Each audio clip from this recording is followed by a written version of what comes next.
Hi everyone, welcome to FilmDirt. For this one I'm going to be talking about The Blues Brothers. It came out in 1980 and has been one of my very favourite comedy films. This review is a request from one of our viewers and friends, the guys at Blues Jams on YouTube.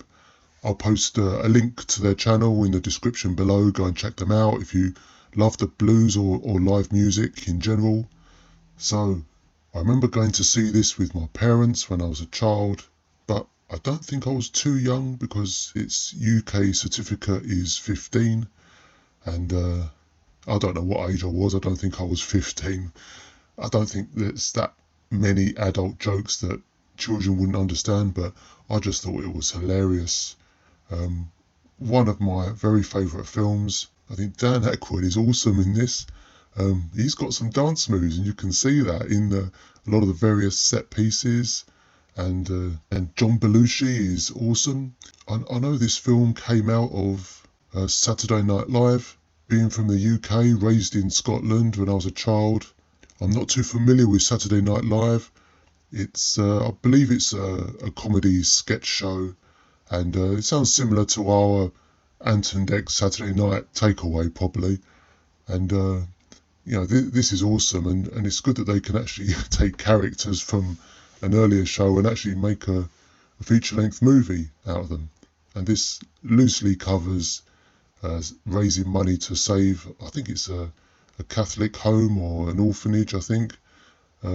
That's not really the focus of the movie. It's just various set pieces, and they're on the run from the police, and there's a big tear up in a shopping mall.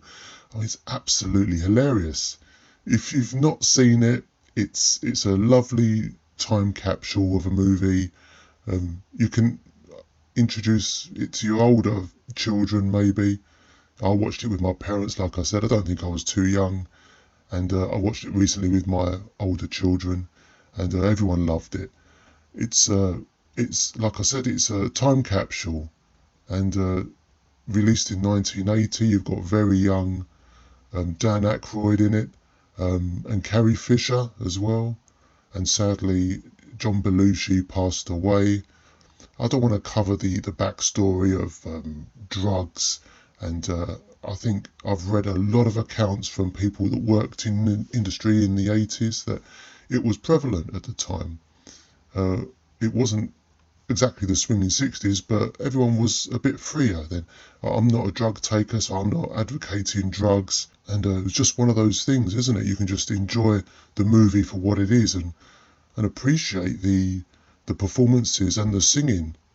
I don't know if the Blues Brothers actually sang for real, but there's a very interesting backstory where I think it was 20 years after this movie, there was a Blues Brothers tour where members of the original Blues Brothers band would turn up and do gigs with Dan Aykroyd.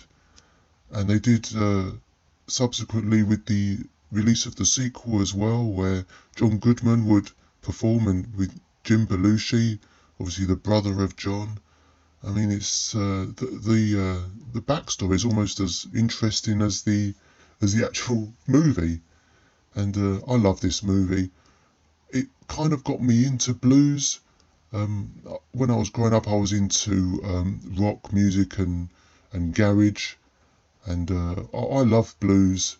And like I mentioned earlier, there's a wonderful set piece in a shopping mall where you've got a huge pile-up of police cars and people running, and I think it holds a title for the most car pile-ups at the time. I mean, just the lavish set pieces. I mean, it's fantastic. It's one of those films that they don't make anymore. Maybe director John Landis should maybe make another. It's that good, and maybe cast Jim Belushi because he's been touring with the band. He should be in the movie. And Dan Aykroyd isn't the only one with incredible dance moves. You've got John Belushi, who's pretty good as well. He's doing lots of cartwheels, which I thought was a stunt double at first, but apparently it isn't. He does it all himself, especially in the scenes in the church. I mean, it's all absolutely wonderful. Lots of blues legends here. You know, if you're into your blues, you'll know the faces. The acting cast members are supported with absolute legends of blues. So you can't really fail with this movie, and you can't fail to enjoy it. And like I said earlier, this review was a suggestion from Blues Jams. Those guys are friends of ours, and this isn't a paid sponsorship or anything like that. They just record jam sessions in pubs and bars throughout London. So if you're into blues or live music in general, then subscribe to their channel. I'll post a link to their channel down below. So I've got to give this film, it's got to be 5 stars. It's a feel-good movie. I love it, and you'll love it as well. So definitely give it a shot if you haven't seen it. And that's the end of this review. And just to finish with a little bit about myself, as always, this is my new solo channel. So as before, I don't accept any endorsements or any treats or gifts or free tickets from any of the studios in exchange for good reviews. All my reviews are genuine.